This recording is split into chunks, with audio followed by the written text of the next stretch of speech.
Olá, boa noite, gente. Eu sou Alex Góes, sou psiquiatra aqui da Olist, faço parte da equipe médica, da equipe multiprofissional. É, Ouvir a Theo é sempre positivo, né? Porque a gente sempre tira um aprendizado enorme a cada vez que a gente discute um caso, a gente compartilha um caso juntos, a gente ouve uma apresentação, porque ela é brilhante e deu uma aula brilhante. Eu vou trazer agora um recorte muito específico, né, que é um recorte do suicídio, que já é específico, em uma terceira idade, que já é uma fase específica. E é um assunto pouco falado até, né? Se fala em suicídio, agora nós estamos em setembro, se fala muito no suicídio, né? Tem palestras sobre o suicídio, mas o suicídio na terceira idade é sempre algo que fica em segundo plano. Né? O suicídio é muito visto na idade adulta, na adolescência, isso é muito trazido, mas na terceira idade isso fica um pouco esquecido. Essa imagem eu acho que quase todo mundo já viu, não sei, porque eu trouxe alguns dados epidemiológicos só para relembrar em dados de 2015 e dados de 2050. O azul mais escuro é a porcentagem de pessoas com mais de 60 anos, né?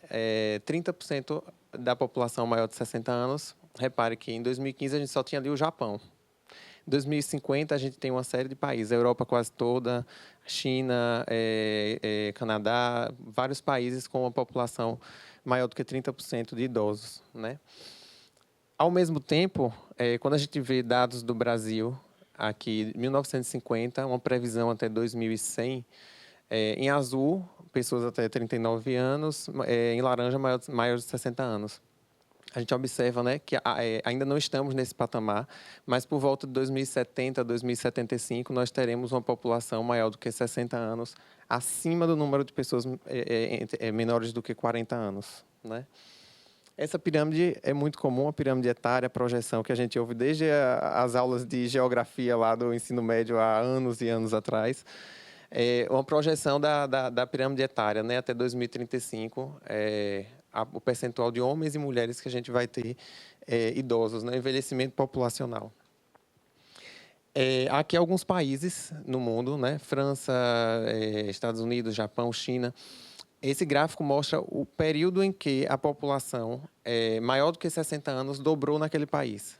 Repare que a França vem nesse processo desde 1850 e repare como o processo foi lento, né? Só foi terminar aqui pouco antes dos anos 2000. Quando a gente vai observando os países mais próximos da nossa realidade atual, né? 1970, 2000, 2010, 2020, o percentual, a rapidez com que isso se concretiza é muito maior, né? Então, a gente vive assim um aumento substancial do número de idosos, né? Mas, infelizmente, os dados sociais, as medidas sociais, elas não acompanham os dados demográficos. Então, a gente não tem os aspectos culturais da população, os aspectos sociais, os aspectos de entendimento não acompanham os dados demográficos. A população cresce muito mais rápido do que a gente muda a nossa forma de pensar, do que a gente muda nossos aspectos culturais. Então, isso gera um problema, um dilema. Os dilemas geracionais, isso gera um dilema, é mais um dilema, né? E agora a gente vem começando a falar sobre isso, né? Então, alguns temas aí surgem, né? 7 de outubro, está perto. O idadismo, ageísmo, etarismo, né? Não se falava tanto disso, é um termo antigo, mas vem se falando cada vez mais, né? Dia de conscientização do idadismo, né? Do etarismo, que é isso, né? Foi um termo cunhado lá por Robert Butler, um americano, um gerontólogo e psiquiatra americano, lá em 1969. Repare que ele foi muito além, né? Em 1969 ele já estava pensando que hoje a gente já ia viver essa progressão toda e ele já conseguiu pensar sobre esses aspectos, né? Que hoje a gente ainda engatinha pensando sobre isso. Diz respeito ao preconceito relacionado à idade, avaliações negativas no que diz respeito à idade, né? Não necessariamente algo, ele se refere ao preconceito no sentido pejorativo, mas um preconceito velado. Ele refere aos estereótipos, né, como pensamos. Então, assim, é a filha que diz à mãe de 70 anos que ela não tem mais condição de ter uma vida sexual ativa porque ela tem 70 anos. E ela pensa, é uma senhora de 70 anos que vai no médico, mas ele não avalia a sorologia porque ele deduz que ela tem 70 anos e ela não tem vida sexual ativa com 70 anos. Ele não foi maldoso, ele não quis ser maldoso na conduta dele. Mas é o estereótipo que a gente carrega, é o estereótipo que a gente traz, está enraizado, é cultural, vai se passando. Mas a demografia está aí. o número de idosos está aumentando e a gente tem que acompanhar isso, né? Os preconceitos, né, como sentimos, as discriminações, a forma como agimos, a forma como lidamos com isso, né? A mãe que diz, a filha que diz à mãe de 70, 80 anos, que foi dona de casa a vida toda e lavou prato desde 15 anos de idade a vida toda, que agora ela tem que ficar sentada no sofá assistindo Ana Maria Braga, porque ela não pode mais lavar prato dela, porque ela está velha. E isso a gente encara no dia a dia, né? Até nas consultas. O familiar vem com a mãe, com o pai, enfim, e pergunta a gente o que é que ela pode fazer. Ela agora quer sair, quer ir para não sei aonde, quer fazer isso. Não dá para fazer isso. Como é que... Diga a ela que... E vem nessa coisa impositiva, né? Diga a ela que ela não pode mais lavar prato, que ela tem 80 anos. Por que ela não pode lavar prato? Né? Então, repare que é uma coisa muito enraizada ainda, né? Uma coisa muito enraizada. No mercado, quando a gente fala do mercado de trabalho, é um caos. Aí é uma tragédia. Porque o mercado de trabalho, eu acho que o grande desespero de quem fica desempregado com 40, 50, 60 anos é como ele vai se reinserir no mercado. Porque, no fundo, a gente sabe que é difícil. A gente sabe que é difícil, a gente sabe que existe uma barreira aí muito grande, né? Pela ideia que se tem de que ele não é mais produtivo, a produtividade está caindo, ele não vai dar o que eu preciso porque ele não tem mais a idade, tem mais o vigor do que eu preciso. Eu preciso de um jovem de 20 anos para dar o que eu preciso para a minha empresa. E isso ocorre, isso está aí, né? São as representações, né? Vê como é uma coisa muito simples, né? É uma representação. Ó. O ato era positivo, era identificar que aquela vaga, que aquela rampa, que aquele espaço é destinado ao idoso. Repare que tem um cunho positivo, né? Ele colocou uma placa ali para reservar aquele espaço para o idoso. Mas olha a forma como era representado o idoso. Idoso, acima de 60 anos, você tira sua carteira, você vai lá no Detran, você tira seu cartão lá que você pode estacionar na vaga especial. Então, acima de 60 anos, a pessoa com 60 anos de idade, ela se deparava com essa imagem aqui, ó, um idoso com não sei o que é que ele tem na coluna, que ele está todo torto, com uma bengala, e que não representa o idoso de 60 anos, não representa o idoso, né? Então, algumas medidas estão sendo tomadas aí, né? Um idoso é uma pessoa jovem que tem uma pessoa normal, uma pessoa que caminha, que não precisa de um bengala e que tem mais de 60 anos, né? E a famosa frase, né? Você não tem mais idade para isso, não. Né? A gente ouve muito, né? Isso não é mais para você não tem mais idade para isso. Então, repare que são alguns exemplos, né?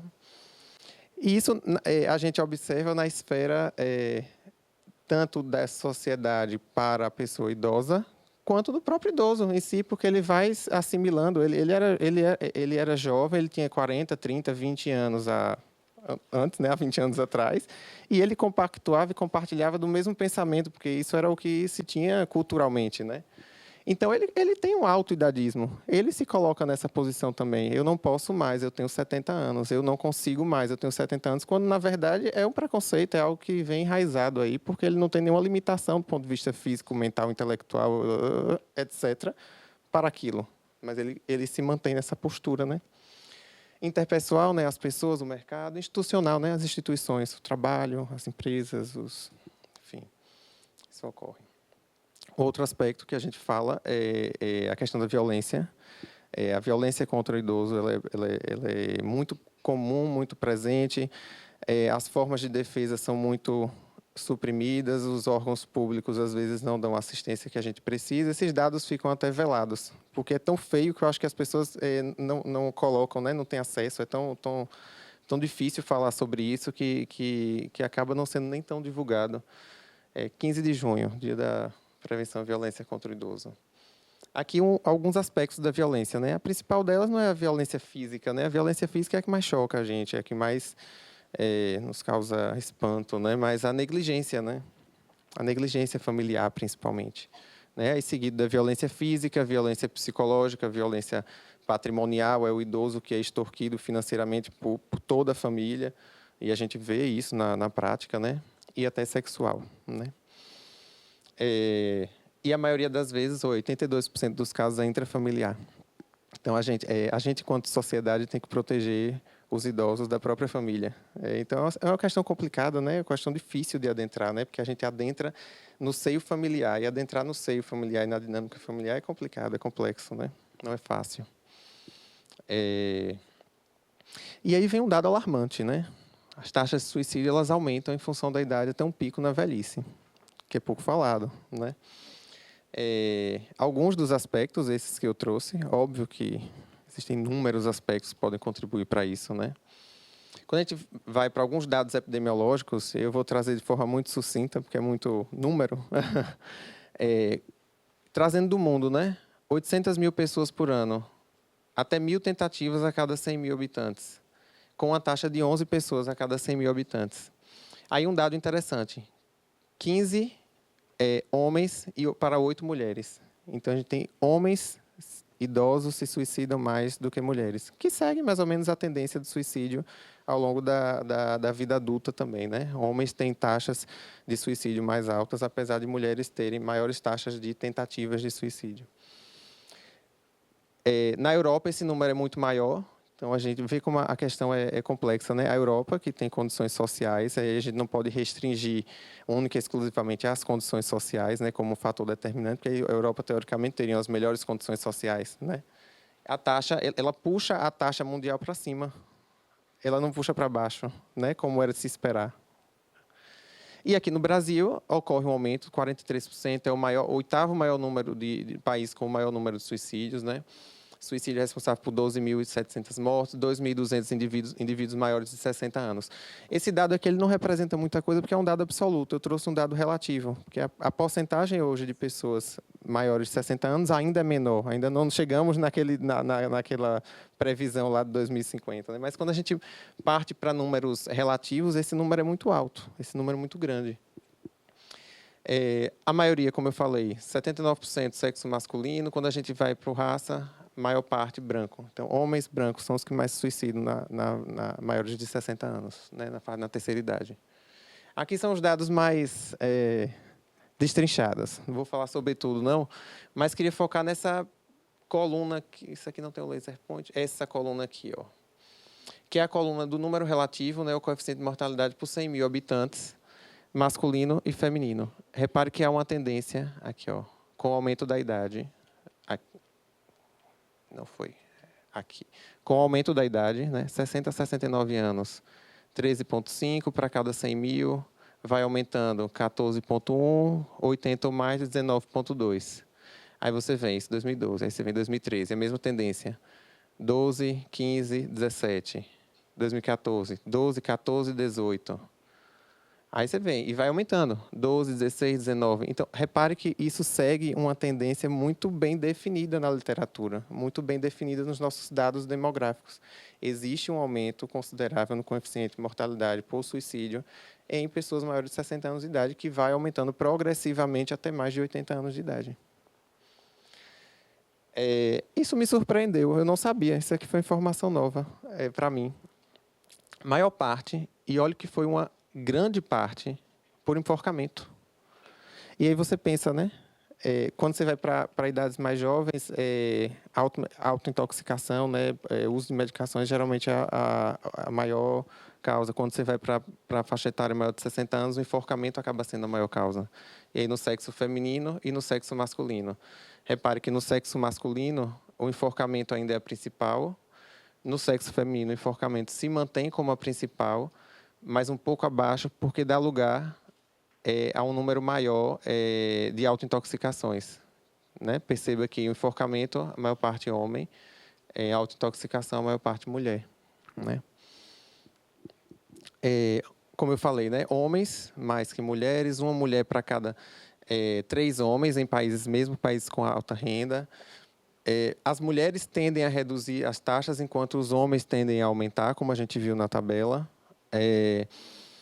Existe uma prevalência de transtornos psiquiátricos nos suicídios que são consumados. Embora, como a Etel falou na apresentação dela, nem todo suicídio reflete um adoecimento psíquico, como é vinculado por aí, né? Assim. E aí é uma outra questão até polêmica, né? Porque se a gente traz isso para a sociedade, é uma questão, como é que uma pessoa se suicidou e ela não está doente necessariamente? Então, eu tenho um dilema aí que daria uma outra apresentação bem polêmica, que a gente não vai entrar agora. Existe uma dificuldade de rastrear os dados, né? Acredita-se que 80% dos dados são rastreados, os outros dados eles se perdem, porque às vezes não é possível. o idoso foi encontrado desacordado porque tomou as medicações a mais, porque se atrapalhou ou porque ele tomou medicação intencionalmente? É difícil. É difícil até a gente pensar que um idoso se suicidou, porque isso acaba sendo, entre aspas, incomum na vinculação, no meio, né? Apesar de ser tão comum nos índices, nos dados, né? Então, existe uma dificuldade, né, de diferenciar, né, as causas externas de mortalidade. Ou um acidente no trânsito. O idoso foi um acidente provocado, não foi provocado, foi um acidente porque ele tinha uma debilidade. Então, o primeiro pensamento que vem é: o idoso teve um acidente porque ele estava dirigindo, ele não podia dirigir, ele deve ter passado mal. A história é essa, né? Mas não sabe. Isso é o que se deduz, né? A gente não sabe, porque os dados são negligenciados de alguma forma, né? E fatores de risco existem um monte, né? Uso de substâncias químicas, e aí eu vou falar um pouco. Idosos com acesso a medicações que são hipnóticas, sedativas, eles têm um percentual mais alto de tentativas de suicídio. Acesso a métodos, ansiedade, comorbidade com dores crônicas são uma comorbidade importante. Doenças terminais, esquizofrenia, isolamento, as questões sociais, né? O medo de ficar dependente, o medo de dar trabalho. Eu vou dar trabalho aos meus familiares, vou dar trabalho aos meus filhos. Eu não tenho uma função social. É aquele idoso que era um... E aí a gente coloca nos extremos para ficar muito claro, né? O idoso, ele era militar, ele era um coronel, tinha um alto cargo, uma patente num órgão que era extremamente hierarquizado, ele era extremamente respeitado dentro daquele órgão. Ele era o coronel, o senhor, o doutor, enfim. E aí ele se torna idoso, ele é o idosinho. Vem cá, senta aqui, sabe? E aí ele se perde nesse papel social, né? Quem eu sou na sociedade? Se eu era aquilo, eu era uma pessoa respeitada, eu impunho o limite, eu impunho o respeito de onde as pessoas poderiam vir até mim. Agora eu sou o idosinho, qualquer pessoa se refere a mim de qualquer jeito, né? Ele é infantilizado, né? Ele é infantilizado, na verdade. Ninguém quer ser infantilizado. Ninguém gosta de ser infantilizado.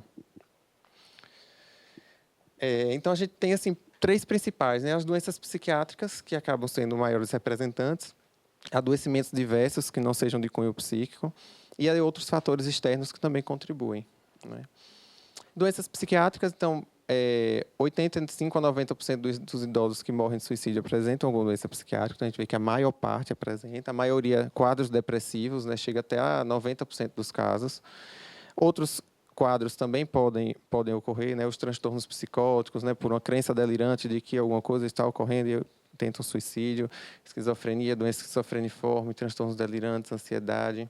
E o que eu falei, o uso de hipnóticos e sedativos, ele está associado a uma alta taxa de suicídio em idosos. Aqui, até 85% apresentava depressão, uso de álcool. Um diagnóstico psiquiátrico aumenta em 4 vezes o risco de suicídio na terceira idade e até mais 2 diagnósticos, 18 vezes o risco de suicídio. O quadro de depressão aumenta em 3,6 vezes, ansiedade 3,3. Quando a gente junta a depressão com sintomas ansiosos, até 7 vezes mais o risco de suicídio. Então, esse gráfico é interessante, traz alguns dados interessantes, falando ainda sobre aqueles outros aspectos associados, às outras comorbidades não psíquicas associadas ao suicídio, né? Aqui mostra a prevalência de depressão, né, em populações, população geral, população, enfim, e pessoas hospitalizadas, pessoas com câncer, após AVC, com Parkinson. Repare que ocorre um aumento substancial da prevalência de depressão, e depressão é até 90% a causa de suicídio em idosos. Então, pacientes com pós-AVC têm até 47% de depressão, número altíssimo, né? Doenças crônicas, então, quando a gente fala das doenças não psiquiátricas, né? Doenças crônicas, até 10% apresentam ideação de suicida. Na presença de comorbidades, o risco chega a 4 vezes maior, e a dor intensa, a dor intratável é um fator de risco importante, né? E aí vem os outros aspectos, né? Outros aspectos dizem respeito a algo muito vasto, né? Porque é muito amplo, né, falar de outros aspectos, porque envolve toda a nossa vida social, cultural, toda a nossa forma de relações interpessoais, toda nossa vida de forma geral, né? A desconexão social, e isso é interessante, a desconexão social, né? Eu citei o exemplo do militar, Mas podia ser um médico que tinha uma clínica, ou podia ser um advogado, um juiz, um desembargador, e que o papel dele na vida, às vezes, foi ser desembargador, porque às vezes a pessoa constrói a vida dessa forma, ela não desenvolve outros recursos de ser no mundo, né? Ela é a profissão dela, ela vive a profissão dela, ela não é mais nada, às vezes ela não é nem pai. O pai, a função paterna fica com a mãe, fica com a secretária, ele é o desembargador, ele é o juiz, ele é o médico, ele é, enfim. E aí, quando isso se rompe, quando isso se destrói, a desconexão social é completa. Ele não tem papel no mundo, ele perdeu o papel dele no mundo, ele perdeu o papel dentro da sociedade, né? E aí vem outras perdas, né? A perda do cônjuge, você passou 50, 60 anos da sua vida, você era o marido, você se aposentou, você perdeu seu emprego, você, entre aspas, você perdeu sua função social, laboral. Aí você tem o seu marido, seu esposa, seu esposo, você é o esposo, você é a esposa. De repente você não tem mais seu esposo, você não é mais o esposo. Os filhos saem de casa, você não é mais o pai da mesma forma como você era quando seus filhos moravam ali embaixo, e você dava uma mesada e você controlava quando eles saíam. Então, gradualmente, os papéis sociais vão se perdendo, eles vão se esfarelando nisso aí, né? E isso é sentido, né? É sentido com a solidão, com a discórdia. Às vezes o baixo suporte social agrava ainda mais essas questões, né?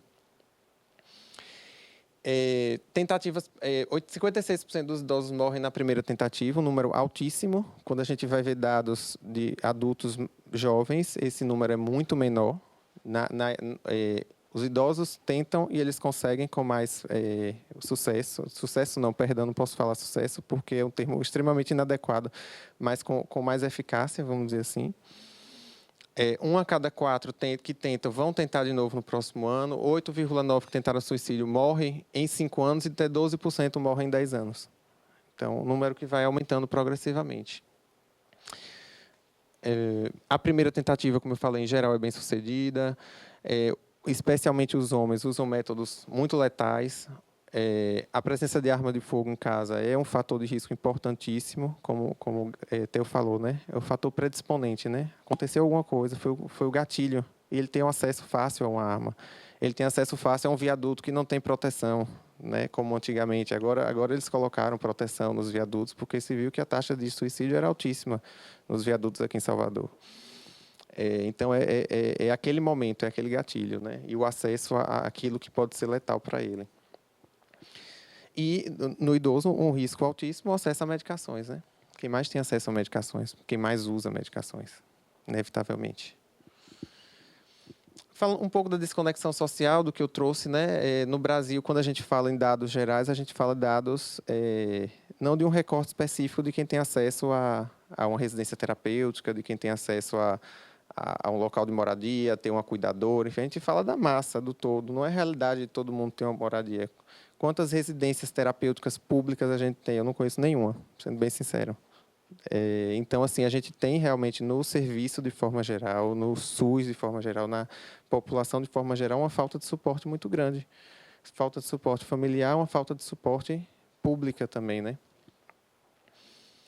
E aí eu trago, para finalizar, alguns aspectos aí, né? No idoso, às vezes, é difícil, é um desafio a gente identificar e reconhecer isso, porque os sintomas, muitas vezes, não são muito claros, eles são sintomas físicos, eles são sintomas inespecíficos. Falar sobre isso, às vezes, é uma coisa muito difícil para o idoso, porque ele carrega a marca cultural de quando a psiquiatria, o suicídio, a saúde mental era uma coisa muito mais estigmatizada do que é hoje, né? O acesso. Os profissionais, às vezes, não são capacitados para identificar e para atender esse público específico. Um dado é que até 60% das pessoas que cometem suicídio consultaram um médico ou um serviço de saúde no mês anterior ao suicídio. Imagine. Então, o treinamento adequado é importante. E uma coisa muito específica do idoso, né?